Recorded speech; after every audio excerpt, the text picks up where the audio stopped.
കുറച്ച് ദിവസം മുന്നേ ഇങ്ങനെ യൂട്യൂബ് ഷോർട്സിൽ ഡൂഡ്ലിംഗ് മൈ ഡേൻ്റെ കുറച്ച് വീഡിയോസൊക്കെ ഇങ്ങനെ കണ്ടു. അപ്പോൾ അതങ്ങനെ കണ്ടപ്പോൾ അത് ട്രൈ ചെയ്ത് നോക്കാനായിട്ടൊരു ആഗ്രഹമൊക്കെ വന്ന്. ആഗ്രഹം വന്നാൽ പിന്നെ ഇത് വെച്ചിരിക്കുന്നത് ശരിയല്ലല്ലോ. അപ്പോൾ പിന്നെ വിചാരിച്ച് ഇന്ന് ബോറടിച്ചിരുന്നപ്പോൾ അതങ്ങ് ട്രൈ ചെയ്ത് നോക്കാമെന്ന്. പക്ഷേങ്കിൽ ഇതിങ്ങനെ ചെയ്തുകൊണ്ടിരുന്നപ്പോൾ എനിക്ക് ഓർമ്മ വന്ന കാര്യം എന്താ വെച്ചാൽ, ഇങ്ങനെ ഇടയ്ക്കിടയ്ക്ക് ഞാനും എൻ്റെ അനിയത്തിയും കൂടെ ചേർന്നിട്ട് തലേ ദിവസം രാത്രി ഇരുന്നിട്ട് പിറ്റേ ദിവസത്തേക്കുള്ളൊരു പ്ലാനിങ് ഒക്കെ സെറ്റാക്കുമായിരുന്നു.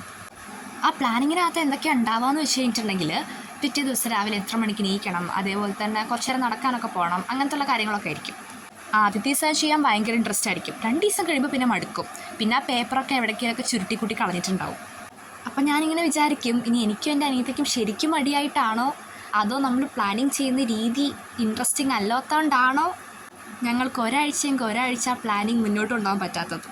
അങ്ങനെ ഈ ഡൂഡ്ലിംഗ് മൈ ഡേൻ്റെ വീഡിയോസൊക്കെ ഇങ്ങനെ ഇരുന്ന് കാണുമ്പോൾ ഞാൻ വിചാരിക്കും, ഈ പ്ലാനിങ് ചെയ്യുന്ന കാര്യങ്ങളൊക്കെ എഴുതുന്നതിന് പകരം ചെയ്യാൻ പോകുന്ന കാര്യങ്ങളൊക്കെ ഇങ്ങനെ വരച്ച് വെച്ച് കഴിഞ്ഞിട്ടുണ്ടെങ്കിൽ എങ്ങനെ ഉണ്ടാവും, അത് കുറച്ച് ഇൻട്രസ്റ്റിംഗ് ആവില്ലേ ഇത്. അതായത് ഇപ്പോൾ ഒരാൾ എനിട്ടിട്ട് നടക്കാൻ പോകുന്ന കാര്യമാണെങ്കിൽ അത് എഴുതി വയ്ക്കുന്നതിന് പകരം വരച്ച് വെച്ചിട്ടുണ്ടെങ്കിൽ കുറച്ചുകൂടി ഇൻട്രസ്റ്റിംഗ് ആവില്ല എന്നൊക്കെയായിരുന്നു ഞാൻ വിചാരിച്ചിരുന്നത്. എന്നിട്ടിങ്ങനെ വരയ്ക്കുന്നതിൻ്റെ സൈഡിലെല്ലാം കൊണ്ടുപോയിട്ട് നമ്പർ ഇട്ട് വെച്ചിട്ടുണ്ടെങ്കിൽ നമ്പർ അനുസരിച്ച് നമുക്ക് ഓരോന്ന് ചെയ്യാമല്ലോ. അങ്ങനെ ഞങ്ങൾ ഒരു ദിവസം അത് ട്രൈ ചെയ്ത് നോക്കി. പക്ഷേങ്കിൽ അതും 4 ദിവസത്തിന് മുകളിൽ പോയില്ല. അങ്ങനെ സക്സസ്ഫുള്ളായിട്ട് എൻ്റെ ഐഡിയ പാളിപ്പോയിട്ടുണ്ട്. നിങ്ങളും ഇതുപോലെ പ്ലാനിങ് ഒക്കെ ചെയ്തിട്ട് ചമ്മിയിട്ടുണ്ടോ?